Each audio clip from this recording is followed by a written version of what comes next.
Now let's begin. The morning started like any other Saturday. Marcus McDaniel stood in his kitchen, watching his 6-year-old son Danny devour chocolate chip pancakes, while his wife Carla scrolled through her phone.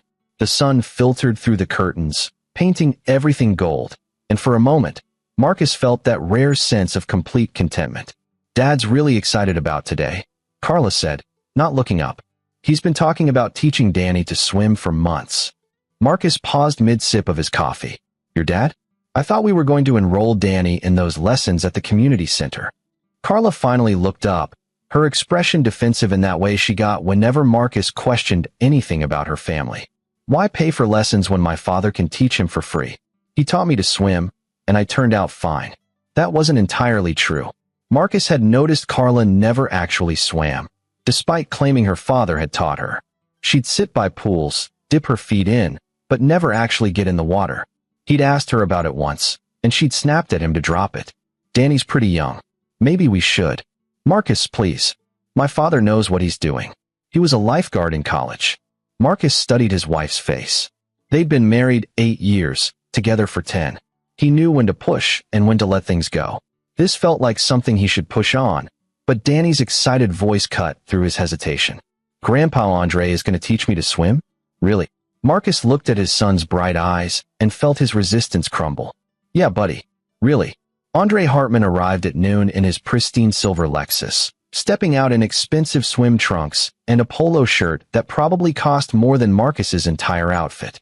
At 63, Andre was still imposing, tall, broad-shouldered, with silver hair perfectly styled even for a day at the lake. He'd made his fortune in real estate development, and he never let anyone forget it. "My grandson," Andre boomed, scooping Danny up with practiced ease. "Ready to become a fish today?" Danny giggled, and Marcus watched his father-in-law's smile. It was too wide, too perfect. Andre had that politician's ability to smile with his mouth, while his eyes remained cold and calculating. Marcus had never warmed to the man, but Carla worshipped her father, and Marcus had learned to tolerate him for her sake. "I'll come with you," Marcus offered. "Nonsense." Andre waved him off. "Quality time with my grandson. Besides, Carla tells me you've got that project deadline Monday. You should work." Marcus looked at Carla, who nodded encouragingly. "It's fine, honey. Dad's got this." Against every instinct screaming at him, Marcus watched his son drive away with Andre Hartman. He tried to work, tried to focus on the architectural designs spread across his home office desk.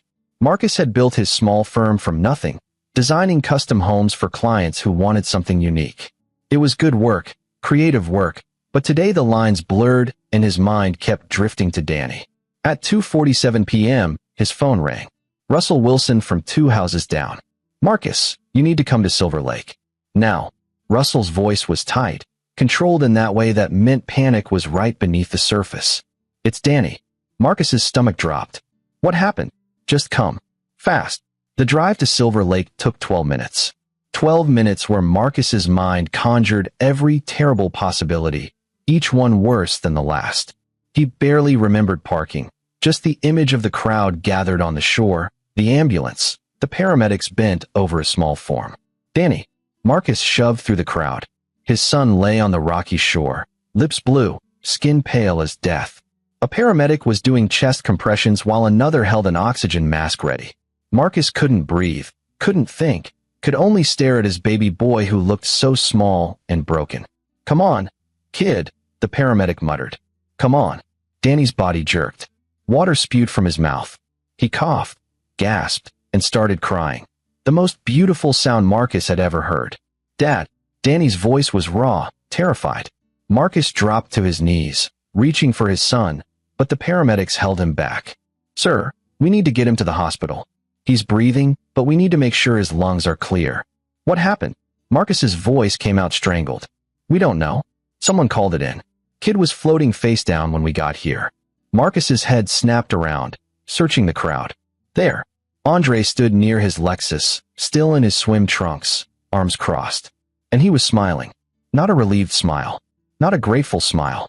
A small, satisfied smile, like someone who'd just won a private bet. Their eyes met.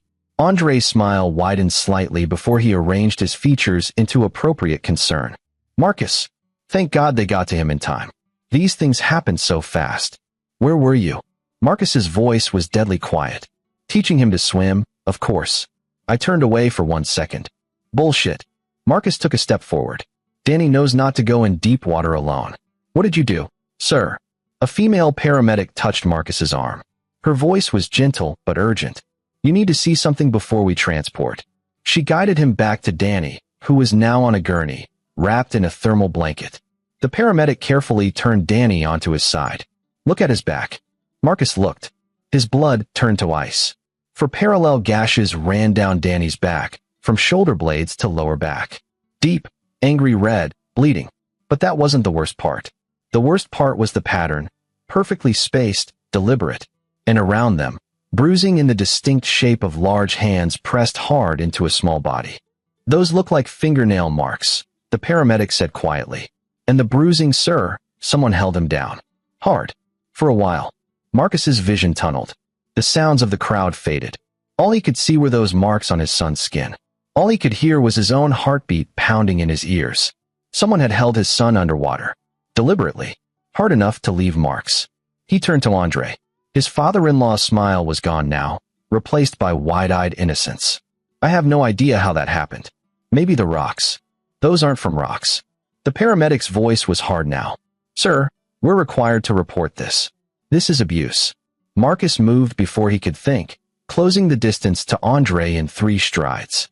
He grabbed the older man's polo shirt, bunching it in his fists. What did you do to my son? Andre didn't flinch. Up close, Marcus saw something flicker in those cold eyes. Something dark and pleased. I taught him to swim, Andre said calmly. You should be thanking me. I saved his life. Sir. Multiple hands pulled Marcus back. Russell and 2 other men from the neighborhood. Not here. Not now. Marcus let them pull him away, but he kept his eyes locked on Andre. His father-in-law straightened his shirt, that small smile returning. These accusations are serious, Marcus. I hope you'll think carefully before making any more of them. I'm a respected member of this community. I have lawyers. Think about what's best for your family. The threat was clear. Andre Hartman had money, power, connections. And he knew it. The ambulance pulled away with Danny inside, Marcus following in his truck. In his rearview mirror, he saw Andre get into his Lexus, completely unruffled, and drive away in the opposite direction. At the hospital, Carla was already in Danny's room. She'd beaten him there somehow. Her eyes were red but dry, her jaw set in that stubborn way Marcus knew too well. The doctors want to keep him overnight, she said, not meeting his eyes. For observation. Carla. Marcus kept his voice level. Did you see his back? I saw. Her voice was flat. Your father did that. You don't know that. Marcus stared at his wife. Are you serious right now? He nearly drowned our son. He left marks. My father saved him. The paramedics told me he pulled Danny out, called 911, stayed with him until they arrived. You're twisting everything because you've never liked him. Jesus Christ, Carla. Look at Danny. I am looking at him. He's alive. Thanks to my father. A nurse stepped in, her expression carefully neutral. I'm sorry, but you're disturbing other patients. Mr. McDaniel, there's a detective here who wants to speak with you. Detective Jamie Hammond was a tired-looking man in his 40s with sharp eyes that missed nothing. They moved to a private consultation room. The hospital flagged this as potential abuse, Hammond said, pulling out a notepad. Walk me through what happened. Marcus told him everything. The swimming lesson. Arriving to find Danny drowning. The marks. Andre's smile. When he finished, Hammond leaned back in his chair. The marks are definitely suspicious. And the bruising pattern is consistent with someone holding him down. But here's the problem. Andre Hartman called 911 himself. He gave a statement that Danny panicked in the water, started thrashing, and Andre tried to hold him still to calm him down. Says the marks must have happened then, accidentally. That's bullshit. You saw the marks. Those were deliberate. What I think doesn't matter. What I can prove matters. And right now, I've got a grandfather who called for help, stayed until paramedics arrived, and has an explanation that, while suspicious, isn't impossible. Hammond leaned forward. Here's what I can do. I'll open an investigation. I'll interview witnesses. But Marcus, you need to understand, Andre Hartman has resources. He's already called his lawyers. They're pushing the narrative that this was a tragic accident and you're a paranoid father looking for someone to blame. So he gets away with it. I didn't say that. But building a case takes time. Meanwhile, I'd suggest keeping your son far away from Andre Hartman. After Hammond left, Marcus sat alone in the hallway. Through the window of Danny's room, he could see Carla sitting beside their son's bed, holding his small hand. She was talking to someone on her phone, probably her mother. Or worse, Andre himself. Marcus pulled out his own phone and made a call. Troy Hansen. Troy, it's Marcus. I need your help. Troy Hansen had been Marcus's best friend since college. Where Marcus had gone into architecture, Troy had become an investigative journalist. If anyone could dig up dirt on Andre Hartman, it was Troy. What's going on? Marcus told him. Everything. When he finished, there was a long silence. Jesus, Marcus. I'm sorry. What do you need? Everything you can find on Andre Hartman. Every piece of his past. Every skeleton in his closet. Everything. You thinking what I think you're thinking? He hurt my son, Troy, and he's going to pay for it. I'll start digging. But Marcus, be careful. Men like Hartman don't go down easy. I'm counting on it. Marcus ended the call and stood, straightening his shoulders. Through the window, Danny was awake now, talking to Carla. Even from here, Marcus could see the fear in his son's eyes. Andre Hartman thought his money and lawyers would protect him. He thought he could hurt a child and walk away smiling. He was wrong. Marcus McDaniel was many things. An architect, a husband, a father.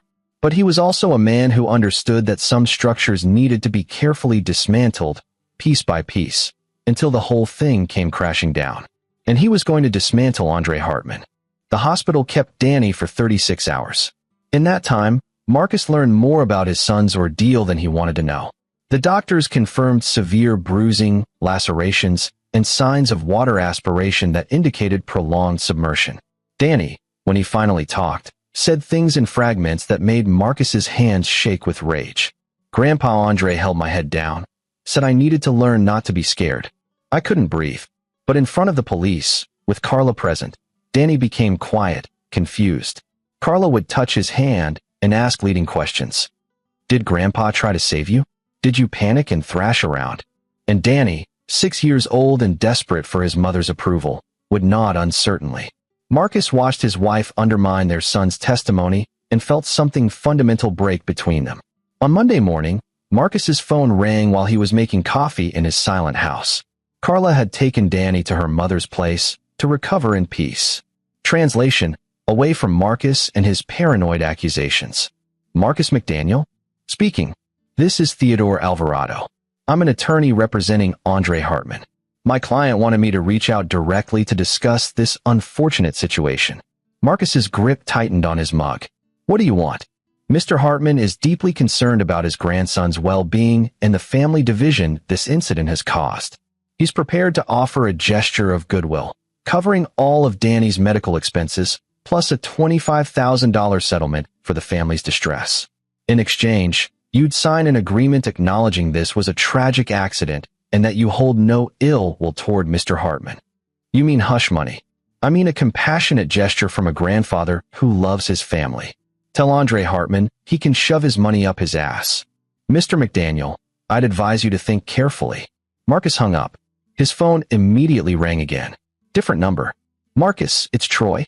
You need to hear this. What did you find? Enough to make me want to throw up. Can you meet me at Murphy's Diner? 1 hour. Murphy's was a hole-in-the-wall place near the old industrial district. Marcus found Troy in the back booth, laptop open, surrounded by papers. His friend looked like he hadn't slept. Tell me, Marcus said, sliding into the booth. Troy pushed a folder across the table. Andre Hartman, 63 years old, made his fortune in real estate development, like everyone knows. But here's what they don't know. He opened the folder to a newspaper clipping from 1987. Hartman was investigated, not charged, investigated, for the death of a 9-year-old boy at a summer camp he ran. Kid drowned in the lake. Witnesses said Hartman was supervising at the time. Investigation went nowhere. Hartman's family had money even then. Marcus's pulse quickened. Keep going. 1993, another incident. Different summer camp, different state. This time a kid survived, but had to be hospitalized. Same story, nearly drowned during a swimming lesson with Hartman. Kid's family was poor, accepted a settlement, signed an NDA. I found the lawyer who handled it. He's retired now. Off the record, he told me it stank, but the family needed the money. Jesus Christ. There's more. I found 3 other incidents. Not all drownings. In 1998, a boy at a youth facility Hartman volunteered at fell downstairs. Broke his arm in 3 places. In 2004, another accident at a pool. I found 7 cases total spanning 30 years. Marcus. 7 kids hurt under Andre Hartman's supervision. All ruled accidents. All settled quietly. Marcus stared at the pages. His hands were shaking. He's been doing this for 30 years. Getting away with it. And it's not random. I noticed a pattern. Troy pulled out another page, this one with notes in his handwriting. All boys. All between 6 and 10 years old. All situations involving water or heights where accidents seem plausible. And Marcus. They all had dark hair and brown eyes. Like Danny. The diner seemed to tilt. He has a type. He's a predator. A careful, methodical predator who's learned exactly how to hurt kids and make it look accidental. The settlements, the NDAs, his lawyers, it's a system he's perfected over decades. Marcus felt sick. Why? Why does he do it? Power. Control. Some sick need to dominate and terrify children. The psychologist I consulted off the record said it sounds like a sadist who's found a way to satisfy his urges while maintaining his respectable image. What about Carla? Could he have? Troy's expression darkened. I don't know. But Marcus, when I talked to people who knew the Hartman family back in the day, they described Carla as a scared, withdrawn kid who became very eager to please around adolescence. And she refused to learn to swim despite her father supposedly teaching her. Marcus closed his eyes. His wife. Jesus Christ. His wife might have been one of Andre's victims too, and she'd buried it so deep she couldn't even remember. Or maybe she did remember and had convinced herself it was normal. Does Detective Hammond know this? I sent him everything an hour ago. But Marcus, here's the problem. Most of these incidents are old. The witnesses are scattered or dead. The NDAs mean people can't talk without legal consequences. The one family I managed to contact is terrified of Andre. He's ruined people who've crossed him. And with his lawyers and money, he'll get away with it again. Unless you give Hammond something concrete. Something recent and provable. Troy met his eyes. Or unless you handle this yourself. They sat in silence. Around them, the diner buzzed with normal life. People eating lunch, talking about normal problems. Marcus felt disconnected from it all, floating in a rage so cold and clear it was almost peaceful. I need to see those families, Marcus said finally. The ones you found. Can you arrange it? Marcus, I don't think. Can you arrange it? Troy nodded slowly. Yeah, I can try. Marcus drove home to an empty house. No Carla. No Danny. Just silence in his own thoughts. He went to his office and looked at the architectural designs on his desk. The Martinez house he was designing. A beautiful home for a beautiful family. He'd built his career on understanding structures. How they stood up, where the weak points were, how to reinforce or how to bring them down safely. People weren't so different. Everyone had a structure, a foundation they stood on. Andre Hartman's foundation was his reputation, his standing in the community, his image as a respected businessman and family man. That's what protected him. That's what let him hurt children for 30 years. Marcus pulled out a fresh sheet of paper and began to draw. Not a house. Something else. A structure of his own. A plan. If the law couldn't bring Andre Hartman down, Marcus would have to demolish him himself. But he'd need to be smart. Patient. Build his case piece by piece, stone by stone, until Andre's entire life came crashing down around him. And then, when Andre was broken and exposed, Marcus would make him feel exactly what Danny felt. What all those other boys felt. Terror. Helplessness.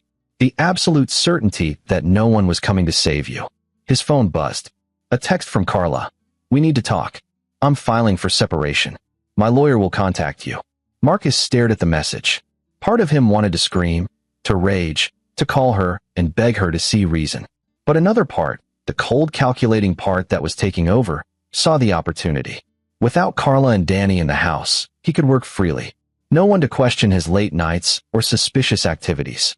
And legally, he'd have grounds to fight for custody, especially once he proved Andre was a danger to children. He texted back. Understood. Then he opened his laptop and started a file. Project Hartman, he labeled it. Beneath that, he began listing everything he knew, everything Troy had found, and everything he needed to discover. By midnight, he had the outline of a plan. By 2 a.m., He'd made his first moves. By dawn, Marcus McDaniel was no longer just a father seeking justice. He was a man on a mission to destroy another man completely. The first family Troy had found was the Monroes. They lived 3 states over in a small town that time had forgotten. Marcos Monroe answered the door, a man in his late 40s with permanent worry lines and suspicious eyes. "You the guy Troy told me about?" "Marcus McDaniel. Thank you for agreeing to meet me." Marcos looked him over, then stepped back. "My wife don't want to talk, but I'll tell you what I can. You got 20 minutes. The Monroe house was small but tidy, filled with family photos. Marcus noticed one picture of a young boy, maybe 9 or 10, was turned face down on the mantle.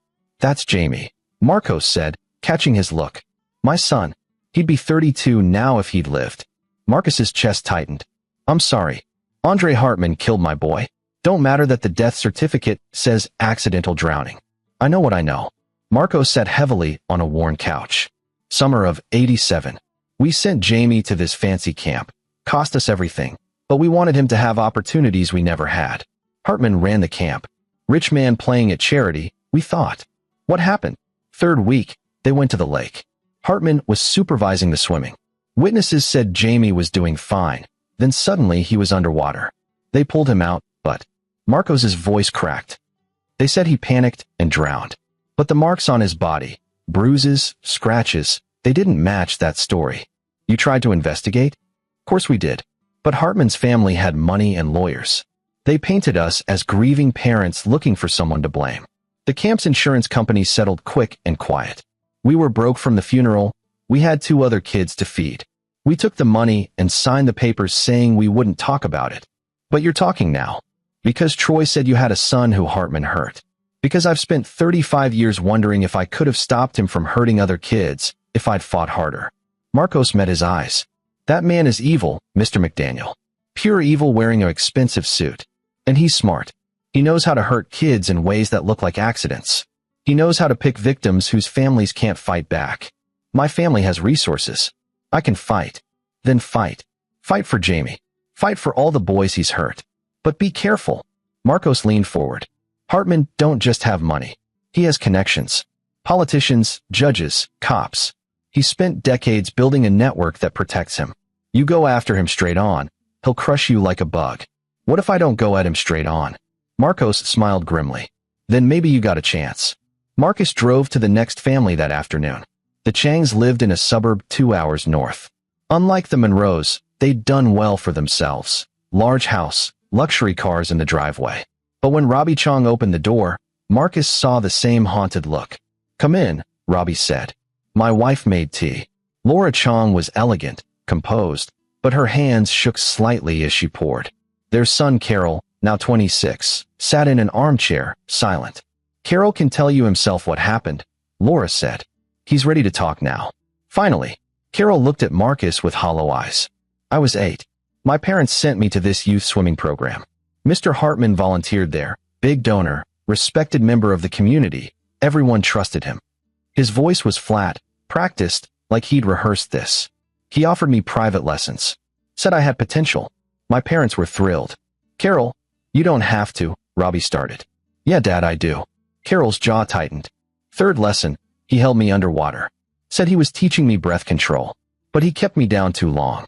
I thought I was going to die. When he finally let me up, I was coughing, crying. He told me I was being weak. That strong boys don't cry. That if I told anyone, they'd think I was a failure." Laura's eyes filled with tears. "He did it again the next lesson. And the next. Each time a little longer. I started having nightmares, panic attacks. My parents thought I was just stressed about school.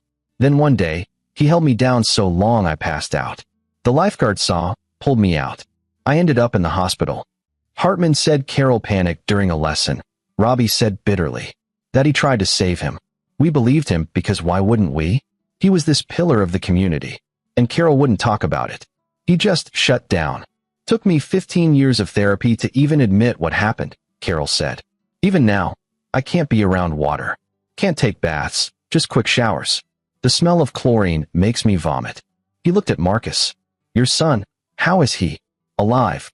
"Scared. My wife doesn't believe it was intentional." Carol laughed bitterly. "Of course she doesn't. That's Hartman's genius. He's so good at seeming normal, helpful, concerned. Even his victims doubt themselves. I doubted myself for years. Thought maybe I really was just a weak kid who panicked. But you know better now. Now I know I was a child who was tortured by an adult who got off on it.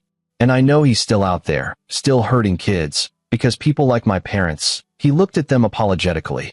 Good people, smart people, took his settlement money and signed the NDAs and moved on.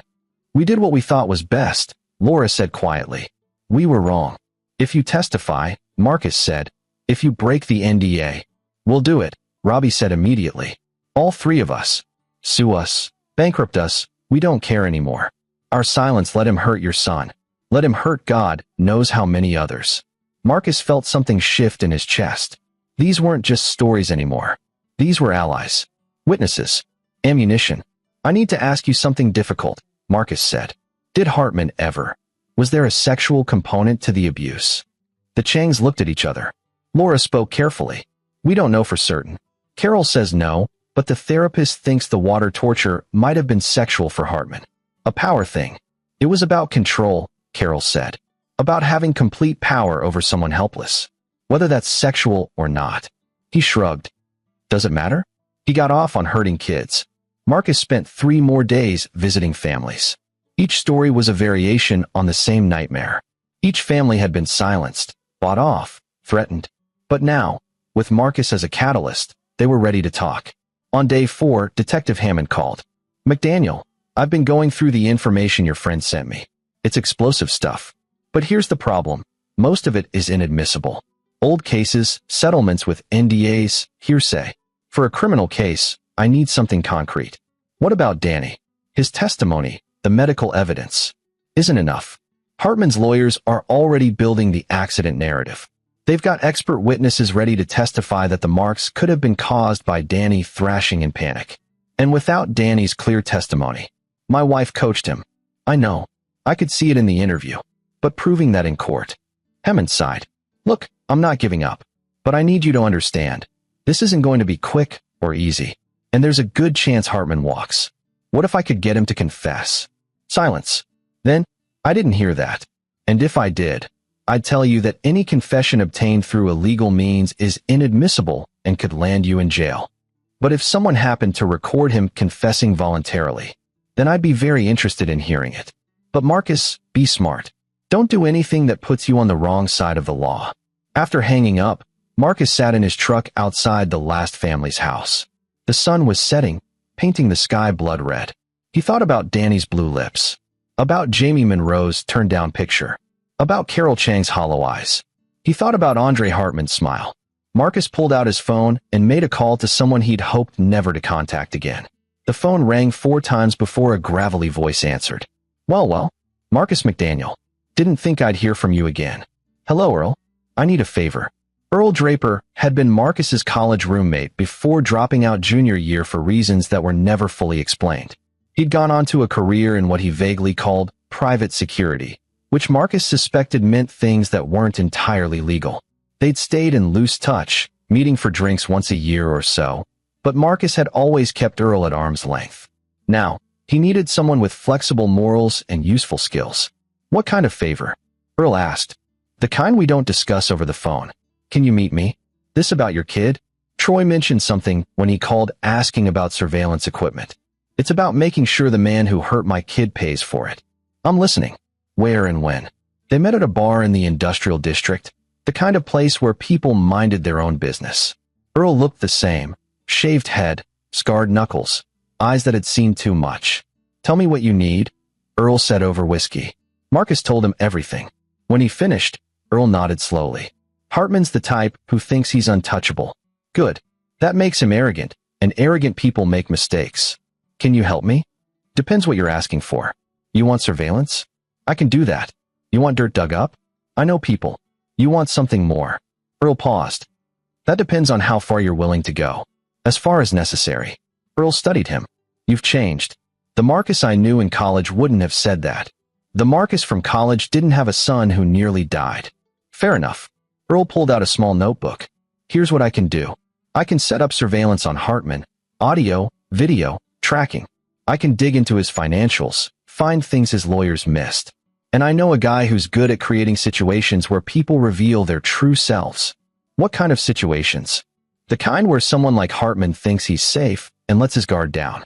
Maybe encounters a kid who seems vulnerable. Maybe gets provoked and is showing his real nature. That's entrapment. Only if cops do it. Private citizens can be as creative as they want, long as no one gets hurt. Earl grinned. Well, no one who doesn't deserve it. Marcus thought about Detective Hammond's warning. About the law. About what was right and wrong. Then he thought about Danny's screams from nightmares. About how his son flinched when bathwater touched his face. About Carla's text saying she was keeping Danny away from Marcus because he was unstable. Do it, Marcus said. All of it. This won't be cheap. I don't care about money. I care about results. You'll get them. But Marcus, once we start this, we can't stop halfway. Hartman will know someone's coming for him. If we don't take him down completely, he'll come back at you with everything he's got. Then we take him down completely. Earl raised his glass. To complete demolition. Marcus clinked glasses, and for the first time in days, he felt a spark of something other than rage. He felt purpose. Over the next 2 weeks, Earl assembled a team. Marcus never met them directly, but he saw their work. Suddenly, he had access to Andre's calendar, his phone records, his financial transactions. Earl installed cameras and microphones in places Marcus didn't ask about. Your father-in-law's creature of habit, Earl reported. Every Tuesday and Thursday, he goes to the Riverside Country Club, spends 2 hours in the sauna and steam room. Very particular about his routine. Any kids around? Not at the club. But Earl pulled out his tablet, showing surveillance footage. 3 times in the last month, he stopped at Westfield Park on his way home. Sits on a bench near the playground. Just watches. Doesn't approach anyone. Doesn't do anything illegal. Just watches. Marcus felt his skin crawl. He's hunting. That'd be my guess. Looking for his next opportunity. What about his house? Any way to get inside. His security is good, but not impossible. What? Marcus pulled out his own notebook, filled with sketches and notes. Because I need to know more about him. Who he really is when no one's watching. His wife, Yolanda, she must know something. You want me to approach her? No. I will. The opportunity came sooner than expected. Marcus received an envelope delivered to his office. Inside was a handwritten note on expensive stationery. Mr. McDaniel, I understand you have concerns about my husband. Perhaps we should talk. Come to the house tomorrow at 2 p.m. Andre will be out. Yolanda Hartman. Marcus showed the note to Earl, who was immediately suspicious. Could be a setup. Hartman might know we're investigating him. Or his wife might actually want to talk. Either way, you should be wired. I'll be nearby. The next day, Marcus drove to the Hartman estate with a recording device hidden in his jacket. The house was massive, a modern architectural marvel worth several million. Yolanda answered the door herself, no staff in sight. Mr. McDaniel, thank you for coming. Yolanda Hartman was in her early 60s, impeccably dressed, with the kind of beauty that came from excellent genes and expensive maintenance. But her eyes were tired, and Marcus noticed her hands trembled slightly. Mrs. Hartman, I appreciate you seeing me. Please, call me Yolanda. Come in. She led him to a sunroom overlooking manicured gardens. Tea was already prepared. It felt surreal, sitting across from the wife of the man who'd tried to kill his son. Sipping Earl Grey like this was a social call. I'll be direct, Yolanda said. I know what Andre did to your son. Marcus froze. You know? I've known what my husband is for 40 years. Her voice was calm, matter of fact. I've known and done nothing, which makes me complicit. I understand if you hate me. Why are you telling me this? Yolanda set down her teacup. Because I'm dying. Cancer. Stage 4. 6 months, maybe less. And before I go, I need to do at least one right thing. She looked at him directly. Andre is a monster. A careful, methodical monster, but a monster nonetheless. And I've protected him because I was afraid. Afraid of losing everything. The house, the money, the social standing. Afraid of what he might do if I crossed him. What might he do? I don't know. That's the terror of it. In 40 years of marriage, Andre has never once raised his voice to me. Never hit me. Never overtly threatened me. But I've always known that beneath his civility is something dark and vicious. Something that enjoys causing pain. Did he hurt your children? Yolanda's face crumbled. I had 3 children. Carla, and 2 sons, Jeffrey and Lorenzo. Lorenzo died when he was 7. Drowning accident during a family vacation. Andre was supervising. She met Marcus's eyes. It was ruled an accident. But I knew. And I did nothing. Marcus felt the world tilt. Jesus Christ. Jeffrey figured it out eventually. Why Lorenzo really died. Why Carla was so afraid of water, so desperate to please her father. Jeffrey confronted Andre when he was 22. 2 weeks later, Jeffrey died in a car accident. Single vehicle, ran off the road. Yolanda's voice shook. The police said he was drunk.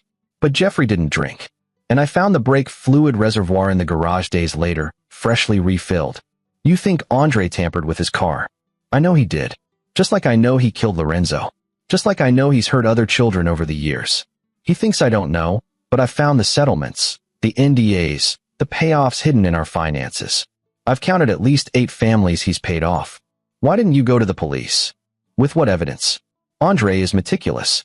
Everything looks like accidents or coincidence. And who would believe me? The wealthy socialite wife accusing her pillar of the community husband? His lawyers would destroy my credibility. They'd say I was bitter, crazy, jealous. Yolanda laughed bitterly. Probably paint me as an unstable woman making wild accusations because of the cancer diagnosis. But you're telling me now. Because you're the first person who might actually be able to stop him. You're smart, motivated, and you have resources. Most of his victims' families were poor or easily intimidated. You're not. She reached into her purse and pulled out a USB drive. This contains copies of everything I could find. Financial records showing the settlements. Emails between Andre and his lawyers. My own notes documenting suspicious incidents over the years. It's not enough for a criminal conviction. Andre's too careful for that. But it might be enough to destroy him in other ways. Marcus took the drive, his hand shaking slightly. Why give this to me? He's your husband. He's a murderer who killed my sons and tortured my daughter. Whatever love I had for him died with Lorenzo. Yolanda stood, suddenly looking every year of her age. Mr. McDaniel, I can't undo the past. I can't bring back the children Andre has hurt or killed. But I can give you the tools to end this. Use them however you see fit. Just make him pay. He will. I promise you that. One more thing. Yolanda walked to a cabinet and pulled out an old photo album. She flipped to a picture of a young Andre, maybe early 20s, with a group of boys at what looked like a summer camp. That's from 1982, before we were married. Andre ran a camp for troubled youth. He was very involved, very hands-on. That camp closed after one season. 3 boys were hospitalized that summer for various accidents. Marcus stared at the photo. Young Andre's smile was the same. Too wide, too perfect, hiding something dark. He's been doing this since his 20s. Maybe longer. Probably longer. His father was the same way. Violent, cruel, but good at hiding it. Andre once told me his father taught him an important lesson. The world is full of prey, and smart predators never hunt in their own territory. Yolanda closed the album. That's why he's always so careful, so methodical. This is a lesson he learned young and perfected over decades. After leaving the Hartman estate, Marcus sat in his truck for 10 minutes, processing everything. Earl's voice crackled through his earpiece. You get all that? Every word. The recording is clean. She just handed you enough to destroy him. Not in court. She's right. This isn't enough for a criminal conviction. But it's enough for something else. Marcus drove to Troy's apartment, the USB drive burning in his pocket like a coal. Troy listened to the recording twice, his expression growing darker. We need to be smart about this, Troy finally said. If we release everything at once, Hartman's lawyers will bury it.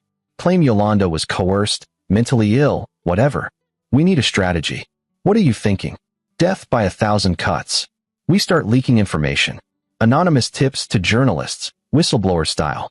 Nothing Hartman can trace back to us, but damaging enough to chip away at his reputation.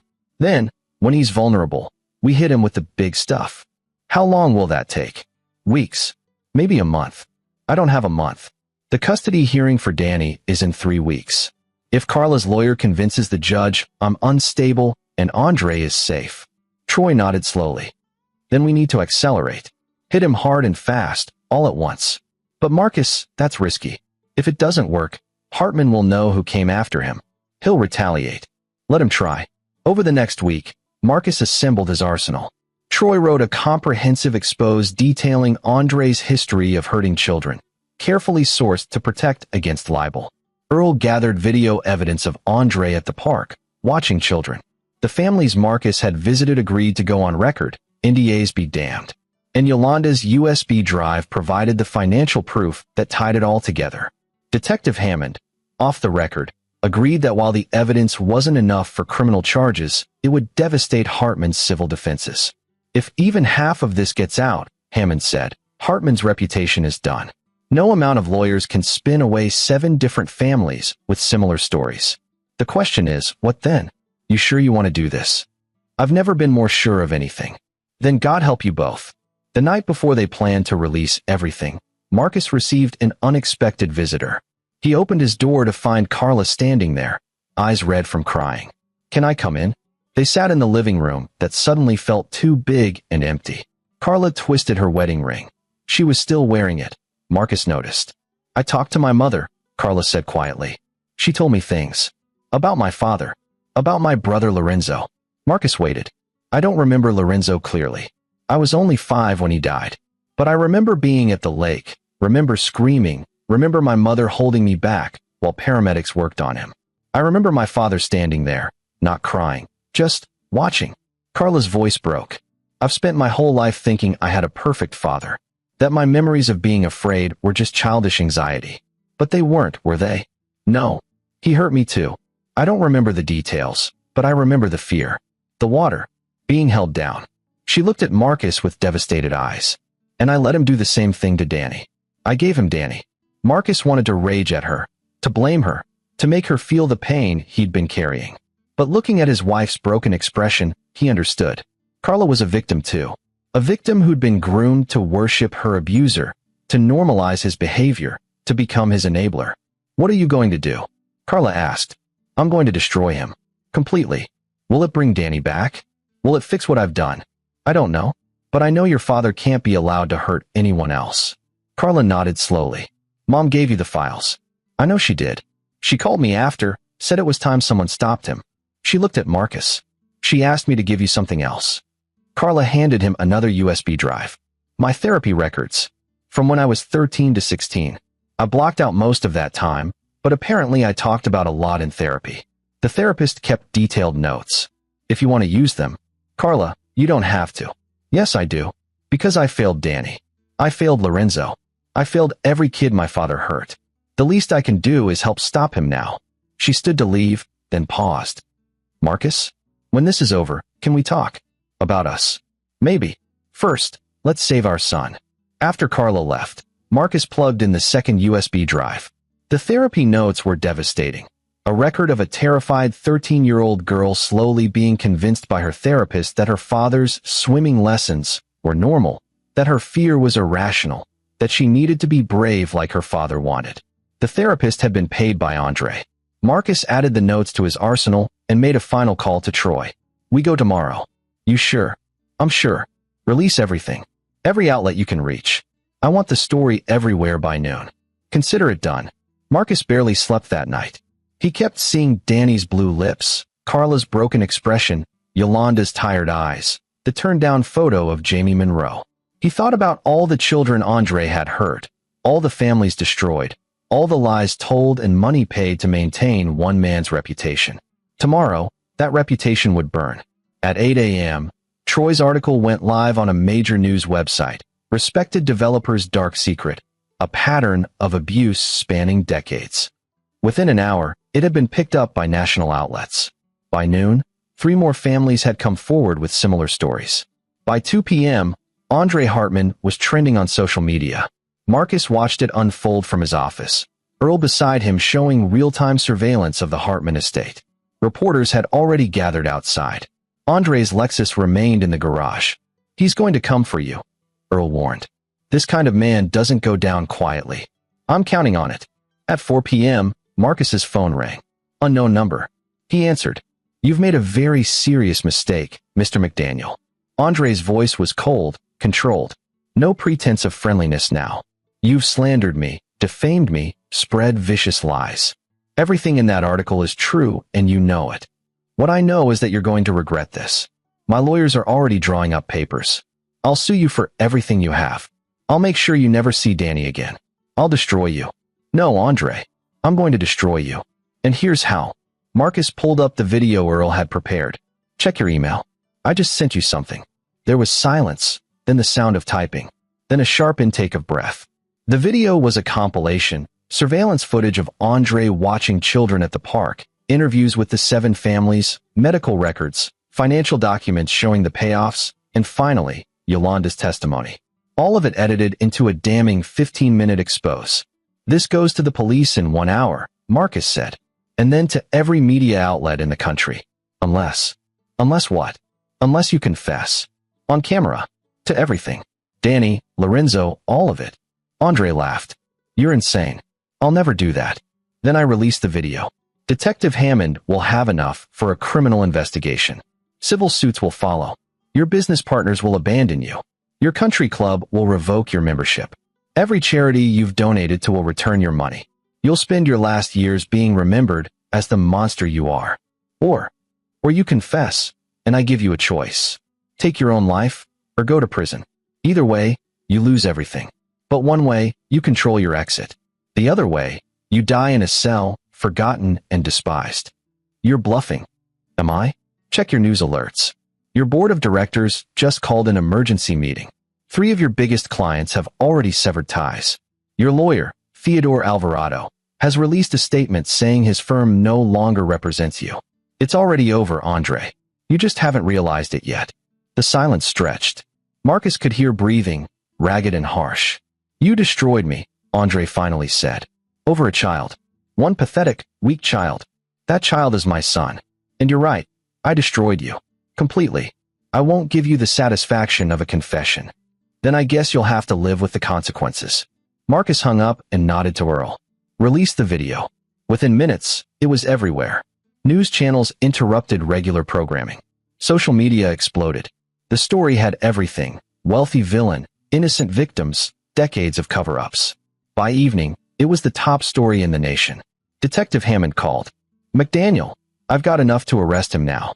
Multiple witnesses, documented evidence, even his own wife's testimony. I'm heading to the Hartman estate now. I'm coming with you. No, you're not. This is police business. Hammond, let me do my job. You did yours. You brought me the evidence. You got the confession ready. Now step back and let justice happen. Marcus wanted to argue, but he knew Hammond was right. He'd done what he could. The rest was up to the system. Except the system didn't get its chance. At 8:47 p.m., Marcus's phone rang. Yolanda Hartman's number. Mr. McDaniel. Her voice was eerily calm. I thought you should know. Andre is dead. Marcus's heart stopped. What? He locked himself in his study around 5 p.m. I heard a gunshot 20 minutes ago. The police are here now. He left a note. She paused. It says he's sorry. That he knows what he is and can't live with it anymore. That he releases all the families from their NDAs and leaves his entire estate to be divided among his victims as compensation. Marcus sat down hard. He actually did it. You gave him 2 choices. He took the one that let him maintain some control. Yolanda's voice was sad, but not surprised. Andre couldn't stand being powerless. You understood that. You used it. I wanted him to suffer. I wanted him to face what he did. He is suffering. Wherever he is now, he's suffering. And the families will get compensation. The truth is out. It's more justice than any of his other victims ever got. After the call ended, Marcus sat in his dark office, trying to feel victorious. Andre Hartman was dead. The monster was gone. Justice was served. But all Marcus felt was tired. The next weeks blurred together. Andre's death was ruled a suicide. His note, along with Yolanda's testimony and the mountain of evidence, led to a full investigation into his past crimes. The police identified 11 victims total. Some hadn't come forward before. One was still a child, had been hurt just 6 months ago. Her parents had been paid off and threatened into silence. The Hartman estate was indeed divided among the victims' families. Danny received a trust fund that would pay for his therapy and college. The other families received enough to rebuild their lives. Yolanda Hartman died 3 months later, her cancer finally claiming her. Her funeral was small, just family and a few close friends. Marcus attended, sitting in the back. At the reception, Carla found him. Mom left you something. she said, handing him an envelope. Inside was a short note. Thank you for doing what I couldn't. You saved more lives than you know. Take care of my daughter and grandson. They need you. Weich. How's Danny? Marcus asked. Better. Slowly. The nightmares are less frequent. Carla met his eyes. He's asking about you. Wants to come home. Home. Our home. If you still want us. Marcus looked at his wife. She'd lost weight, looked older, but her eyes were clear in a way they hadn't been before. You believe me now? About everything. I always believed you. I just couldn't admit it. I was so desperate to keep believing my father was good that I... She stopped, tears flowing. I almost lost Danny.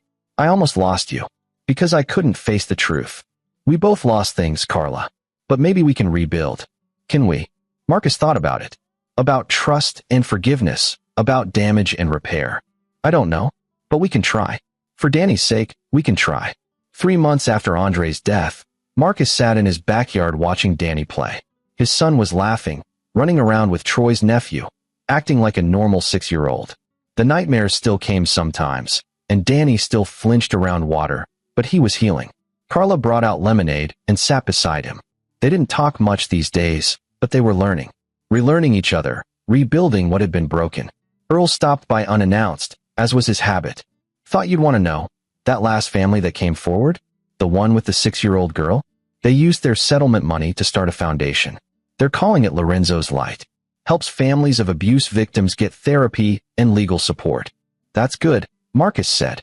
Also, Hammond told me something interesting. Turns out Andre had a whole network. Other wealthy men who shared his interests. The investigation into his death led to 5 other arrests. 3 more are pending. Marcus felt something shift in his chest. So it wasn't just him. Never is. But because of what you did, because you wouldn't let it go, a lot of predators are off the streets now. After Earl left, Marcus sat alone as the sun set. He thought about the families he'd met, the lives destroyed and slowly rebuilt. He thought about Andre Hartman and the satisfaction he'd hoped to feel at the man's death. That satisfaction had never come. Just exhaustion and a hollow relief. But he also thought about Lorenzo's Light. About 5 arrests. About children who would never become victims because Andre Hartman's network had been exposed. Maybe that was enough. Danny ran over, grabbed his hand. Dad, come play with us. Marcus let his son pull him up, let himself be dragged into a game of tag, let himself smile for the first time in months. The past couldn't be undone. The damage couldn't be erased. But today, his son was alive and laughing. Today, that was enough. 6 months later, Marcus stood in a courtroom. The custody hearing had finally arrived. Carla sat beside him. They decided to present a united front. Across the aisle, a lawyer representing the state's Child Services Department reviewed her notes. Mr. McDaniel, the judge said, I've reviewed all the evidence, the police reports, the psychological evaluations. I've also read the statements from the families affected by Andre Hartman's crimes. What you did, exposing him, bringing him to justice, took considerable courage. I did what any father would do, Your Honor. Many fathers wouldn't have gone as far. Many wouldn't have had the resources or determination. The judge looked at Carla. Mrs. McDaniel, you've completed your court-mandated therapy? Yes, Your Honor. I'm also in ongoing treatment for complex PTSD. I've had to face some very difficult truths about my childhood and my father. And your relationship with your son? Danny and I are rebuilding our trust. It's slow, but we're making progress. He understands that I made mistakes, that I didn't protect him the way I should have. But he also knows I'm working every day to be better. The judge nodded, made some notes, then looked at both of them. In cases like this, my primary concern is the child's welfare. Danny has been through severe trauma. He needs stability, safety, and parents who are united in putting his needs first. She paused. I'm granting joint custody with the stipulation that Danny continues his therapy and that both parents participate in family counseling. Additionally, I'm issuing a permanent restraining order preventing any member of the Hartman family from having contact with Danny without both parents' written consent. Marcus felt relief wash over him. Not perfect, but good enough. Better than he'd hoped.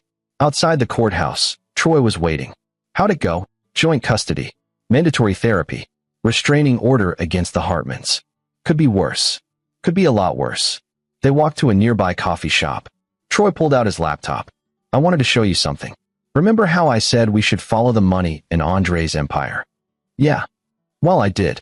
And I found something interesting. Troy turned the screen. It showed a series of real estate transactions, all linked to shell companies. Andre Hartman owned 12 properties across 5 states. Guess what they all have in common? Marcus studied the addresses. They're all near schools or parks. Bingo. And get this, 3 of them were used by Andre's friends in his network. The ones who got arrested. These properties were basically hunting grounds. Jesus. The police have seized them all. They're being sold, proceeds going to victim compensation funds. But Marcus. Troy's expression was serious. The investigation is still ongoing. They think there might be more people involved. More victims. This thing goes deeper than anyone realized. Marcus thought about that. About networks of predators. About the children who'd never come forward. About the damage that spread like ripples in water. What can we do? Keep digging. Keep exposing them. I'm working on a follow-up piece. And Lorenzo's Light Foundation wants to hire me as their investigative consultant. They're committed to finding and stopping these networks. That's good. That's really good. They sat in silence for a moment. Then Troy asked, "Do you regret it? Any of it? Regret destroying Andre Hartman?" "No. I mean the way you did it. Pushing him to suicide. Some people are saying you went too far, that you're as bad as." "I'm nothing like him." Marcus's voice was hard. "I gave him a choice. Confess and face justice, or take himself out. He chose. And in doing so, he freed his victims and exposed his entire network. More children are safe because of what I did." "I know. I agree. But are you okay with it?" Marcus thought about that question.